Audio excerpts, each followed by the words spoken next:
नमस्ते मैडम। जी हम नमस्ते। मार्केट सेंसेक्स लेवे खातिर रहले हैं मैडम। ओके। आप शिल्पा बानी ना? हाँ, आप का प्रभाकर है? हाँ, हम प्रभाकर बानी। कैसन बा? ठीक बा ना? बिल्कुल ठीक बानी यार, तू कैसन बारा? हाँ, हम भी ठीक बानी। अरे बाहर का खड़ा बारा, अंदर आवा ना। हाँ, बैठा। Thank you. तोहार घर तोहरा नियन बहुत खूबसूरत बा। Thank you. अच्छा बतावा, का हाल चाल बा? बताए लायक कुछ खास नहीं खे। हमनी के बैचमेट के देखले है का? ना यार, तू देखला का? बहुत दिन पहले 2-3 जन से मुलाकात होल रहे शिल्पा। अच्छा। और हमार बैच में वो सतीश रहे ना, 2 दिन पहले ओकर शादी भइल। अच्छा, का तू शादी में गेल रहला? हाँ, हम गेल रहने। ओके, और शादी कैसन ऊ बात रहल? छोड़ा, तोहरा से एगो लड़की मिलत रहे ना, जे चुलबुली रहे। हाँ। ओकर नाम भी कुछ, सौंदर्या। हाँ, सौंदर्या। सौंदर्या कैसन बिया? बिल्कुल सही बिया, पिछला ओके। महीना ही ओकर शादी ओ, भइल। ई बात बा। हाँ, हम्म। और तहार शादी हो गइल? हाँ, हो गेल शिल्पा। हमार एक बेटा भी बा। अहाँ। और तोहरा? हाँ, हो गइल ना, 6 महीना पहले। ओहो, ओके। हमार पति के उम्र हमरा से बहुत ज्यादा बा। एजेड आदमी बा का? का बोलत अड़े तू?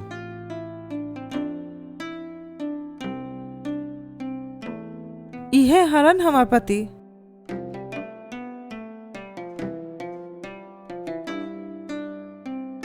ई हमार शादी के फोटो बा। इनका देखे से एजेड आदमी तो ना लगा था, लेकिन देखे में बुढ़ा लगा था शिल्पा। तू तो जानेला ना हमार घर वाला के बारे में, उनकर बात के तो टाल ना सकेनी ना। ज्यादा उम्र वाला आदमी से शादी करके बहुत बड़ा गलती हो गई। वैसन का भइल? का ऊ एक्टिव नेके का? सिर्फ उहे बात नहीं है, हमार माइंडसेट कुछ और बा, उनकर माइंडसेट कुछ और। हम टीवी में कुछ नया फिल्म देखे जाए नी, तभी वो पुराना फिल्म देखे बैठ जाए नी।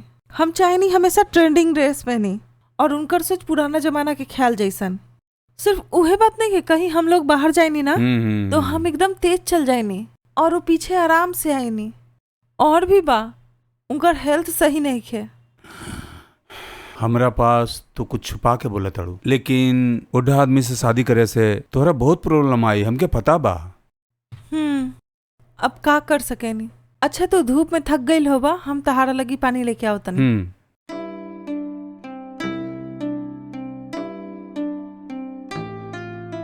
इला पानी पिया। और का बात बा? और का होई, तारा पास बात तो कुछ बतावा। हमनी के जे क्लासमेट बा ना, उ तोहरा से मिले खातिर आवेला? कोई ना आवेला। और अपना बारे में भी तो कुछ बतावा। ई काम में अच्छा खासा इनकम मिल जाला? दूसरा जॉब हम खोजे तनी शिल्पा, लेकिन हम इंटरव्यू खातिर जब जाइली ना, वहाँ उ लोग रिजेक्ट कर देवेला। तो अच्छा जॉब हमके खोजे के पड़ी। कितना कमा लेला तू? घर के खर्चे संभाल लेला का? बहुत मुश्किल हुआ था, लेकिन फिर भी हम कुछ न कुछ एडजस्ट कर लेवे नहीं।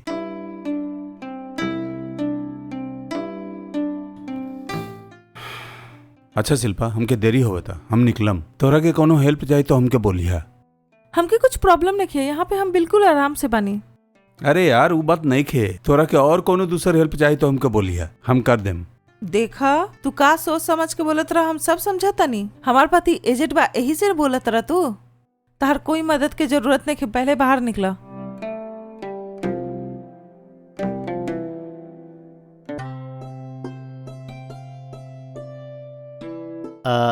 अच्छा, आज के तारीख का बा? 10 तारीख। तो ऊपर वाला बंदा भाड़ा दे दिलस, ओकर तो 5 महीना के भाड़ा बाकी रहे ना, तारा दिले बा का? ना तो अगर दी तो हम आपके बता देती ना। ठीक बा, कल हम ही जाके पूछतानी। कितना दिन हमनी ऐसे चुप रहब?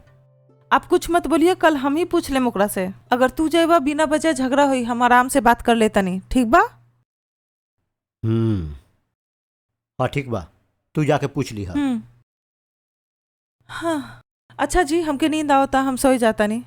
ठीक बा, सुत रहा। आपके नींद नहीं हमके थोड़ा अकाउंट्स देखे के बा, ओकर बाद सुत रहब। तू सुत ओके। रहा।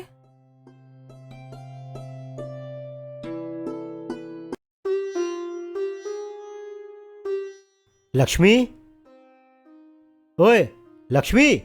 आवत नहीं। ठीक बा, हम ऑफिस जाता नहीं। अच्छा जी। दरवाजा बंद कर हाँ। ला। ऊपर वाला बंदा से भाड़ा लेवे के मत भूलिया। जी आज जरूर ले हाँ, लिहा। आज हम पूछ के ले लेम। आप ऑफिस ठीक जाए। बा, बाय। बाय।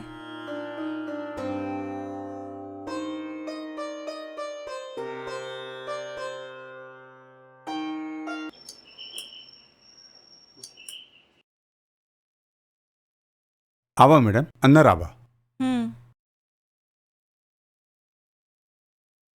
बैठी मैडम। बोली मैडम। का बात बा सूर्या, 5 महीना से भाड़ा नहीं खा देले? माँ के तबीयत ठीक नहीं खे बा मैडम, हमारा पास कोनो पैसा नहीं खे। अगले महीना हम मिला के दे दे मैडम। सर के थोड़ा समझावे के कोशिश करिए मैडम।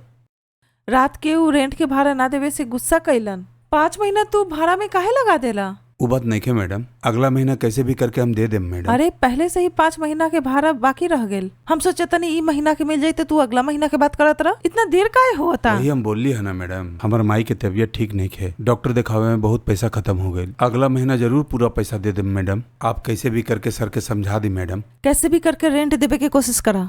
हमार पति आके पूछत नहीं करने कर बात के फायदा मत उठावा। अगर उनका गुस्सा आ जाये तो बहुत बड़ा बात हो जाये। अगला महीना कैसे भी करके हम पैसा दे दे मैडम। चलो सही बा। अभी मम्मी की तबीयत कैसन बा? ट्रीटमेंट चलत है मैडम। ठीक बा, हम उनका बोल के समझा देम। पहले से ही बहुत गुस्सा में बारा। हमार हालत बता के उनका कैसे करके समझावा ठीक मैडम। बा। थैंक यू वेरी मच मैडम। लक्ष्मी। हाँ एनी। आ गेला तू?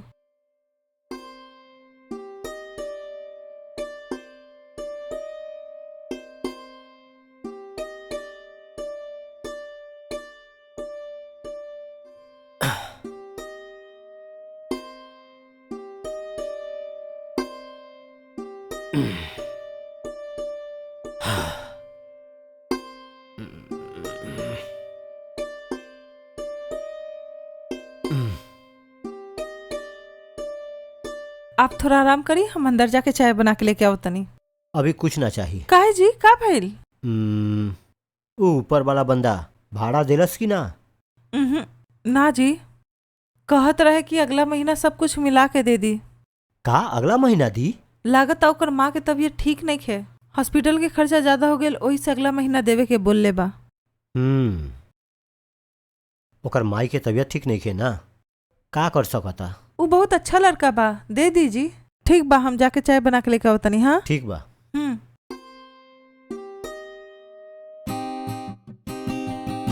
मैडम, मैडम, सर,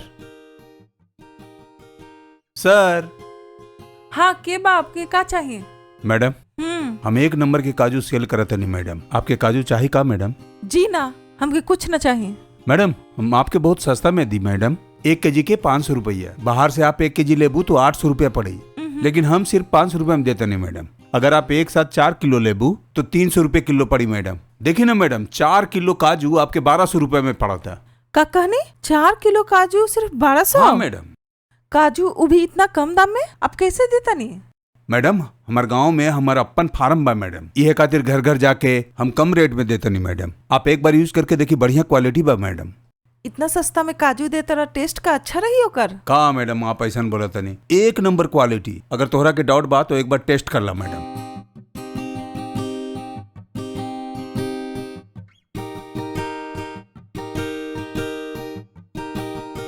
खा के देखी। हाँ टेस्ट करावो।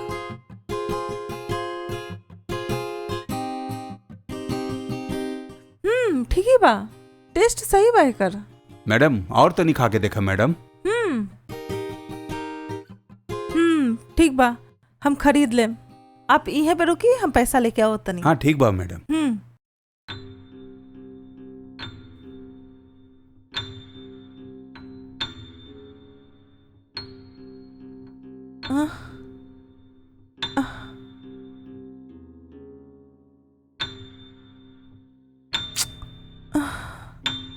चक्कर सा काहे आवता?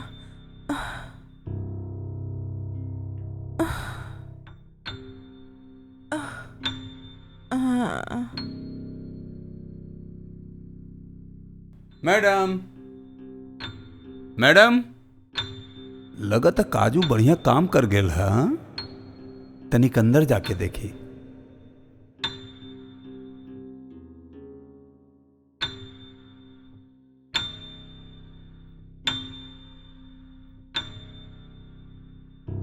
Madam, madam, madam. हाँ ठीक बा, आज काजू हमर काम जल्दी कर दिले। आज हमार दिन बहुत बढ़िया बा।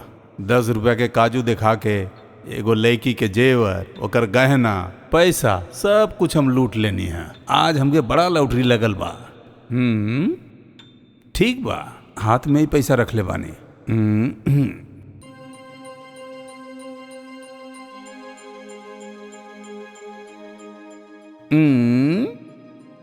ये तो बढ़िया से सुतल बिया।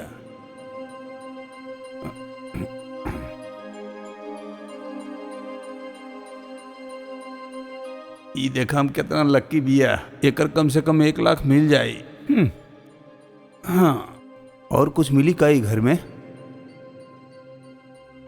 हाँ ठीक बा, जे काम करे खातिर रहनी है वो काम पहले पूरा करब।